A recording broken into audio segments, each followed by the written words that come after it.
अच्छा गाइस, आज हम पढ़ेंगे एम्पेरिकल फार्मूला। एम्पेरिकल फार्मूला क्या होता है? It is simplest ratio represent any chemical compound. सही है। फॉर एग्जांपल हमारा अगर शुगर का फार्मूला होता है C6H12O6, ये मॉलिक्यूलर फार्मूला है शुगर का। अगर इसको हम सिंपलेस्ट फॉर्म में लिखें वो लिखा जाएगा CH2O। हमने इसके रेशियो को सिंपल किया है, 6 to the 12, 6 1 6, तो ये 1 हम यहाँ शो नहीं करते, तो हमने इसको सिंपलेस्ट फॉर्म में इस तरह लिखा है। तो ये हो गया इसका एम्पेरिकल फार्मूला। अच्छा, हम अगर आपको याद हो, इंटर में हम एम्पेरिकल फार्मूले के शायद 4 स्टेप्स थे हमारे पास। पहले हम मास ऑफ कंपाउंड निकालते थे, मास ऑफ एलिमेंट्स निकालते थे, ठीक है। फिर हम निकालते थे परसेंटेज ऑफ एलिमेंट्स, ठीक है। फिर हम उनका निकालते थे सिंपलेस्ट रेशियो, फिर हम निकालते थे रेशियो इन होल नंबर, तब जाके हमारे पास आता था एम्पेरिकल फार्मूला। लेकिन अभी हम क्या पढ़ रहे हैं? हम पढ़ रहे हैं एमकेट। इसमें हमारे पास इतना टाइम नहीं होता है, तो हमने सिंपली क्या करना है, फॉर एग्ज़ाम्पल हमारे पास ये वो दिया हुआ है question, the combustion analysis of an organic compound shows it to contain 65.44% of carbon, 5.50% of hydrogen and 29.6% of oxygen. If the molecular mass of this compound is 110, calculate the molecular formula of this compound. ठीक है। अब इसमें हमें क्या calculate करना है? Molecular formula calculate करना है, ठीक है। हमने पढ़ लिया ना कि जो सिंपलेस्ट फॉर्म होती है वो होती है एम्पेरिकल फार्मूला, और जो एग्जैक्ट वैल्यू शो करता है वो होता है केमिकल फार्मूला, ठीक है।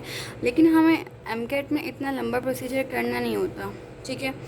मॉलिक्यूलर अगर हम फार्मूला मालूम करते थे तो सिंपलेस्ट रेशियो में पहले हम एम्पेरिकल फार्मूला मालूम कर रहे होते थे। एम्पेरिकल फार्मूला का आता था एम्पेरिकल फार्मूला मास पूरे कंपाउंड का, उसको हम डिवाइड कर देते थे मॉलिक्यूलर मास गिवन जो होता था, मॉलिक्यूलर मास ऑफ कंपाउंड।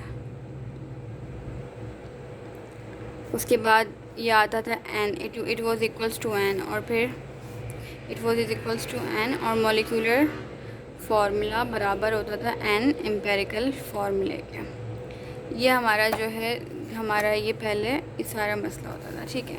लेकिन इस तरह के जो जितने भी सवालात होंगे, क्योंकि हमारे पास एमकेट में सिर्फ 1 मिनट होता है एक कोई भी एमसीक्यू सॉल्व करने का, तो हमने क्या करना है, हमने जो कंपाउंड का टोटल कंपाउंड का मॉलिक्यूलर मास दिया हुआ होगा ना, टोटल कंपाउंड का जो मॉलिक्यूलर मास दिया होगा, हमने बस उसको फोकस करना है, बस हमने इसको फोकस करना है और ऑप्शंस हमने देखने हैं सारे, ठीक है। और हमने बारी बारी सबका मॉलिक्यूलर मास निकालना है। फॉर एग्जांपल सबसे पहले हमारे पास कितना है, C6H6O2।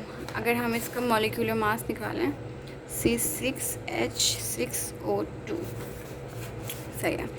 कार्बन होता है 12, कार्बन को मल्टीप्लाई करेंगे 6 से, सही है, प्लस कर देंगे 6 क्योंकि हाइड्रोजन 1 होता है, 1 6 6, प्लस ऑक्सीजन होता है 16 प्लस 16 32।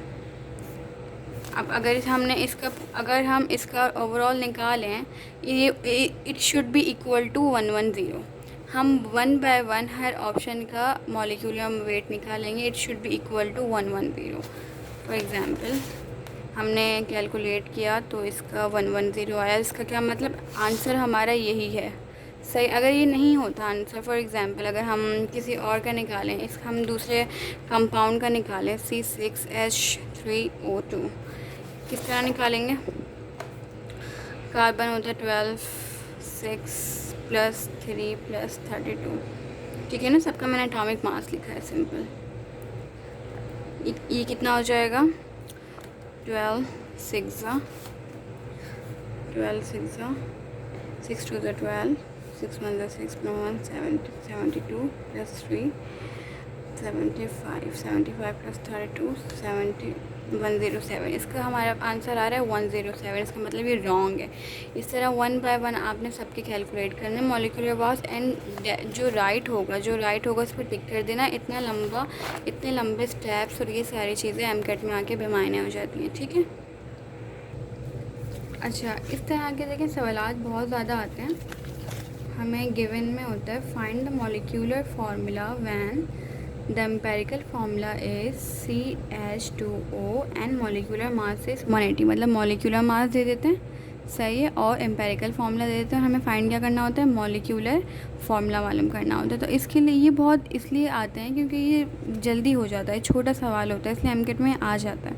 तो इसके लिए आपको एक जो है फार्मूला याद करना है, वो ये वाला, सही है।